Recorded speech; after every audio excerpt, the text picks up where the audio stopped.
Hi everyone, this is the continuation of part 4 discussion, and we are already at the last topic for the discussion, and I hope you listen and take notes kasi we're going to have quiz after this, okay? So forgery is the process of making, paggawa, adapting, or imitating pagsubad han objects and statistics or documents nga uh, may intent to deceive o mangloko. So, if you are doing something, you are copying something na uh, for fun, that is, diri pa hiya pwede matawag ng forgery kung waray intent. So, di ba, ha criminal cases, ha crime, there may uh, three elements of crime. Kailangan may intent, okay? So, kung waray intent, diri pa yan matatawag na crime. Okay? Forgery is an act of falsifying or counterfeiting any treasure or banknotes. Yung pagsubad or pagpeke han mga banknotes, cheque, paper bills, kwarta, or any documents which are payable to the bearer. And it is also an act of simulating or tracing somebody's signature without the other's consent for profit. So, gagamit an or ginsusubad ang signaturehan isa nga tawo nga waray consent para maka-gain. Okay?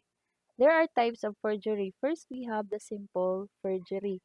Ini ang klase nga signature nga waray attempt naging himo para makopya an an usa nga genuine writing or signature han usa nga tawo. Also known as spurious signature. Simple, spurious. So, for example, ani mo perma sugad hini ha A. Imo ni genuine na perma. Tapos ang permahan nagpermahan document nga dapat ikaw nagperma is adi niya ginperma. Okay? So, this is a simple forgery. Diri niya ginsubadan imong ngaran ani mo perma.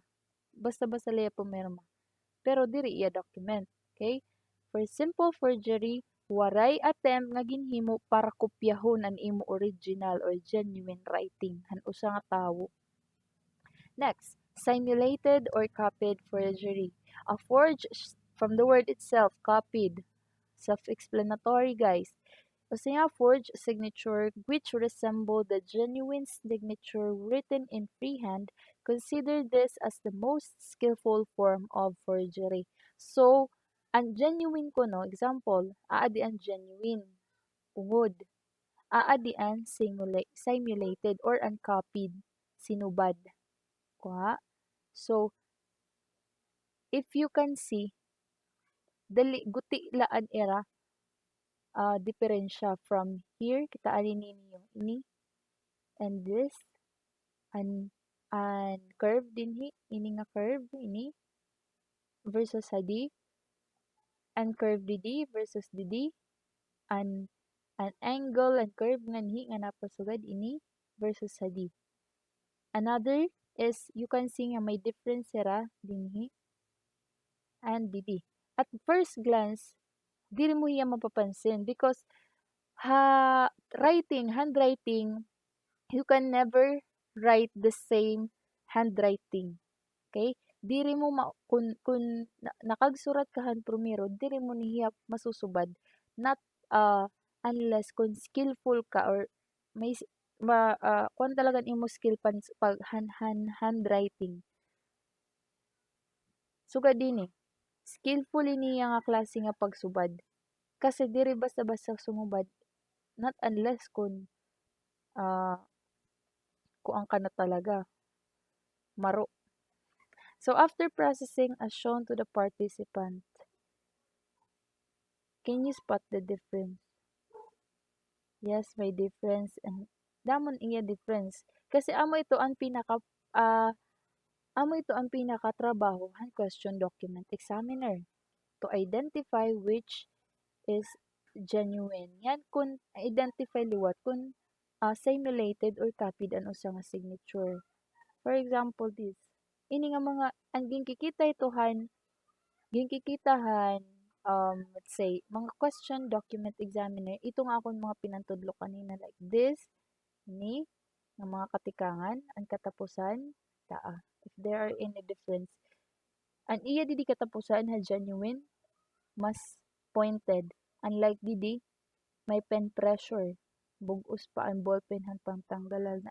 Andis nga di, pag lang pabagis. Basta, we will talk it about uh, later discussion. Pero, this is an example of a simulated or copied forgery.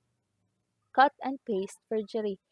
When a person attempts to extract, pagkuha, ang signature from one document, then place that signature onto another document, claiming that the second document is authentic. So, as of now, which is, haya na nga panahon, uso it e-sign. Diba? Ito nga, sugad hindi nga pirma, mapirma ka la, tapos ini nga pirma, pwede mo ya i-attach into another document. That is cut and paste forgery. Ngan, imuging kiklaim yan, ikaduha ko nga document is authentic or original, which is, pinayahan. What is a nga type of forgery? In this case ko no, typically the owner of the question the owner of the question document cannot produce an original document with an ink signature. Okay? So, ang tag-ada kunuhan document nga in question, diri kaya mag-produce in original document nga may ada ink. Ang iyala kasi buhat is ging copy-paste.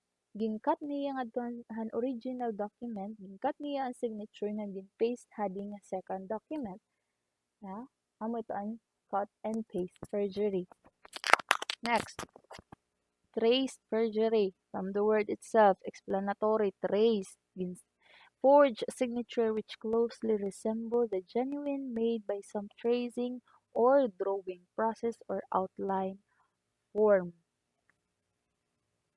May mga tawo nga it kasurat is doon, and pen pressure is doon. Okay? Pag nagsusurat ka mo, pag kita niyo iyo next page, may dangat ton iyo sinurat liwat. May dinunan. Ganun. So, ang ginhimo itohan mga trace forge nga mga signature, irelate to ginsusubad. Okay? Amo itong trace. Ginti-trace from the word itself, tracing. Okay? Next, carbon outline process. In this method, carbon paper is positioned between the genuine document and targeted document. Then the signature on the genuine document is outlined with the help of a dry pen, stylus, or any pointed device with pressure. Carbon copy is completed with ink and pen. So, anay na nabuy na carbon. If you're familiar pa ba kamo nga carbon? Ito niya ni nga, di ba, pag napalit kita, may resibo. May papel ha printi, may carbon habot nga, tas may papel liwat ha printi. Ang gimbubuhat, ginsusuratan ang from an front page, tapos ang surat ha front page, nalutop nga to ha second page. Amo ito ang purpose ng carbon para lumutop nga to ha sagod-an, iyo ginsusurat nga da ha front page.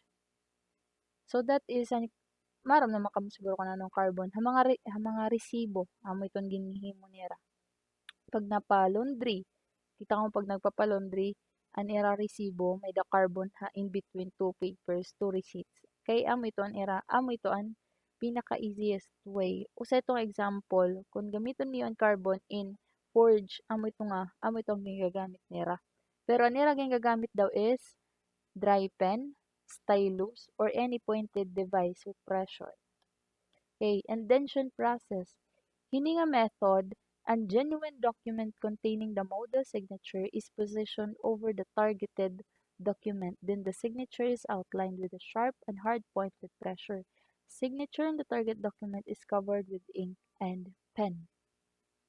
So, an palutop, ang indentation, palutop. Kaya mapalutop ang imo signature. Okay, self-explanatory. Tracing method, again, ginti-trace, ginsusubad animo dinunan. Projection or transmitted light process. Ini nga method, genuine document is positioned on the top of glass. glass table and light is passed from below of the table. This will help the forger in outlining the signature from the genuine document on the targeted document, which is ink later on. So, ang ira ginihimo, for example, lamisa ini. Ini nga lamisa, glass ini. Ambaw, ini nga surface. May dito light di diha sagudhan table. Ang gimbubuhat ng mga forger, gimbubutang din ang document, ang genuine document din kakanhi, and then bababawan nila utruhin usa pa nga document. Then pag open nito nila, syempre makikita mo nagpakasurat didtohan genuine document. Ang gimbubuhat nila is dito nila ginsusupad through that projection or transmitted light pikang hasagod or beneath or under the table. Okay? Next, scan image method. So scan image method, in this method, scanner is used to copy the genuine signature and store the digital image of the signature in computer and use it in future as per required. So ang ginihimo hini nga method is ang usa nga signature gini-scan mara mo makamot scanning. Okay? Bisan na iyo cellphone kaya na mag-scan. Iyo cellphone kaya na mag-scanhin e-sign is e-signature electronic signature, e-scan.